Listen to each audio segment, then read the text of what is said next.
Have you ever started a brand new Sims 4 save, stared at the silhouette and create a sim, and just noped out of there? Starting a new save can sometimes feel tedious and boring. Let me tell you why. Okay, I can't exactly tell you every little reason why The Sims 4 tends to feel boring, especially when compared to previous Sims games. But I do have 5 good reasons that might contribute.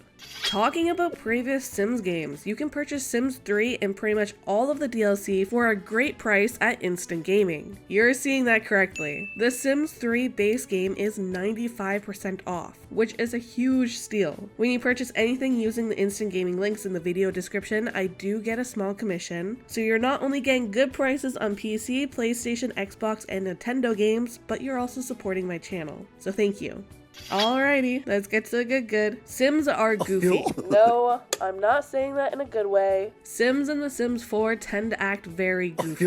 Don't get me wrong, a little silliness is always a good thing. Looking back on past Sims games, we can see that the goofiness and silliness helps the game thrive. However, with these smarter Sims, they might be goofy, yet they still lack the personality and edge to balance it out. The traits that we do have access to feel like they're lacking. What do they add to the personality? Other than idle animations and the occasional new social interaction, what do they really do for our gameplay? On top of that, the traits are actually very inconsistent. We have traits here that are traits, like nosy, cringe, or perfectionist, but then we have preferences, which...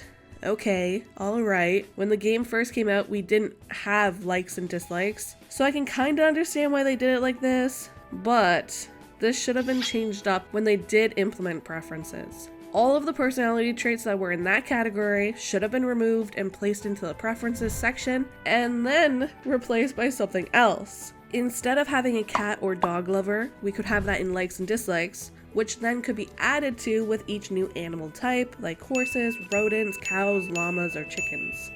Like, does it make sense that we can have a dance machine sim who essentially likes dancing, who also prefers dancing in their likes and dislikes? Or an outdoor enthusiast who can dislike or like all of the outdoor activities over here? It's repetitive and it's not needed. But yeah, going back to my main point here, I don't think any of these traits are impactful or alter your gameplay to an extreme degree. Sure, they add a thing or two, yet it doesn't feel enough. It doesn't feel like the devs have thought about how or why the traits should impact the Sims and how we play with them.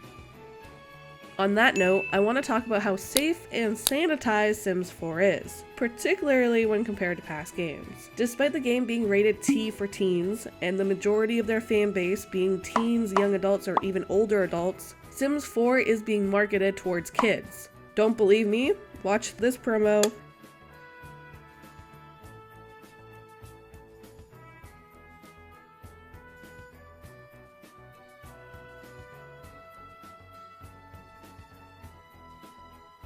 And now watch this one. Hey, Robert. Underneath. Yeah. What fight? Bla class. Got good reason for staying alive, said I. Got good reason for watching my TV, said I. Got good reason for keeping it together. I get why this sort of thing doesn't exist anymore. It is 2024 after all, and that trailer was very misleading and very suggestive. But you'd have to be crazy to not see how sanitized the franchise has become over the years. I do want to say that I'm fine with The Sims 4 being the way it is, yet at the same time I feel like that adult nature, the craziness of it, the cheekiness of it, all of that would spruce the game up quite a bit. Right now you have to go out of your way to have shocking moments in your game. In Sims 2, these shocking moments are already planned for players as soon as they open their game. This kind of leads to my next point, so bear with me here. Sims 4 is too safe. Don't believe me? Try killing your sim. It's much harder to kill Sims, and every step of the way the game is holding your hand to make sure this is what you really want. I'm sure we've all experienced unexpected deaths from time to time. I don't want to make it seem like that doesn't happen, because it does. Seriously though, try killing your sim, or try starting a fire, or try being an evil sim. Killing your Sims takes way too long. Starting a fire can be tedious and doesn't actually do too much. Being an evil sim will put you into situations like this. Back in my day, killing your sims was pretty easy, fires could get scary fast, and being rude to others had consequences. Sims 4 is too safe. Everything is too safe. Something that has always irked me has been the lack of pre-existing intertwined stories between the townies. This was my absolute favorite thing about Sims 2. It was to the point that I rarely made my own characters. I always simply played with my favorite townies. The storylines were woven in these family and individual bios, and also in these pop-up notifications that occurred when you first played as those Sims. Furthermore, these Sims came with careers, relationships, and skills. This truly helped make you feel like you're playing lived-in characters, and not fresh, blank slate Sims with nothing going on for them. The townies in Sims 4 are the complete opposite. Literally nothing is going on for them. There are no feuds, no drama, no oh shiz moments, no one is getting cold feet at the altar, nobody is having any affairs. Absolutely nothing is happening. It's boring.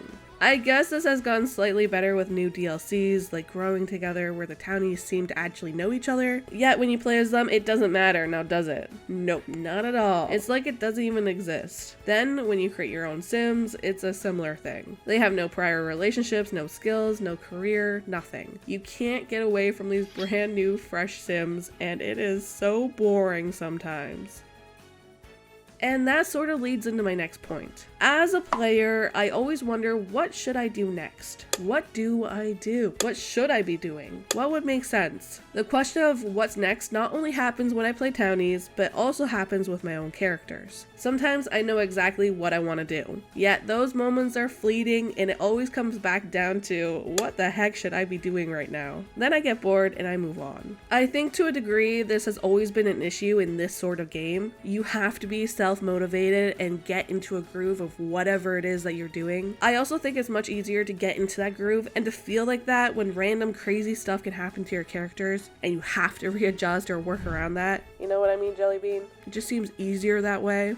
There are things that can help you figure out what to do next, like aspirations or wants and fears. Unfortunately, these things don't solve the issue long term. They're 100% short-term goals. Even aspirations. It's crazy because aspirations should be a longer term thing. They feel like they should be like life goals, yet they're not. They act more like a short-term tutorial to help you finish the aspiration, get that reward trait, and move on. It's a checklist of small tasks to do when you're preparing for your next major storyline beat. And yeah, there's the scenarios, which is a cool feature, and I like that. It definitely helps players figure out what they want to do, because you have to follow the scenario, you have to complete the scenario. But after the scenario is done, then what?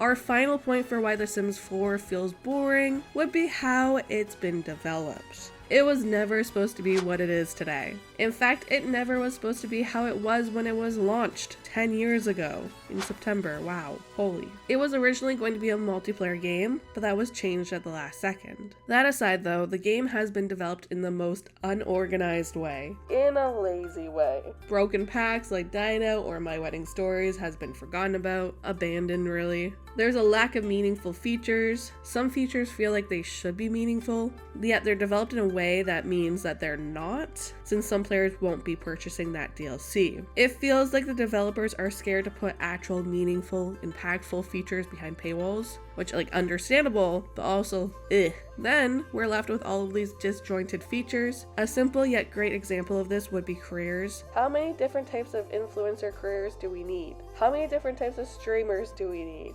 Even when they update features like the phone, it ends up being a confusing mess. Why isn't the Social Bunny app in the social menu? Why didn't they combine the Social Bunny with the pre-existing Simstagram app and improve that experience? They just left that Simstagram app boring as all heck. Ugh, it's annoying. Why isn't the trendy app in the shopping menu even though Plopsy is there? It doesn't make any sense. It feels like there's no communication between departments when developing new features or DLC. Some things could and should be combined or thought about when developing new things. There's a lot of stuff over here in the Simology panel, and it still somehow feels like none of it interacts with each other at all. We have traits, milestones, likes and dislikes, lifestyles, public image, and more depending on what packs you own and what life stage you're in. Is it just me who thinks this section feels messy? And like I said, none of this really interacts with each other. It just is there, and I kind of ignore it half the time. I don't know, it feels lazy to me. One last thing that bothers me, and it feels like it's due to how poorly Sims 4 was developed, would be how features from DLC interact with other worlds. Since worlds work the way that they do, with limited lots and such, we don't even get simple things like special lots being auto-populated within them. This adds another layer of DLC features feeling isolated within their own pack or world or whatever. They're limited. This brings us back to the beginning. Sims 4 feels boring because of the way it's been developed. It never was supposed to be what it is today. If you've watched the whole video, thank you so much. It means a lot to me, especially because it was really hard for me to actually get going and make this video and record the video and everything because I've been sick for a while now. It has been frustrating. Comment down below what you do in The Sims 4 when it starts to feel boring. And if you want some ideas, I have a couple of videos that should be up on the screen right now to help you out, like some challenges and stuff. So let's share some tips, okay? Let's make this feel less boring. Thank you again. Let's talk again real soon, okay? Until then, bye.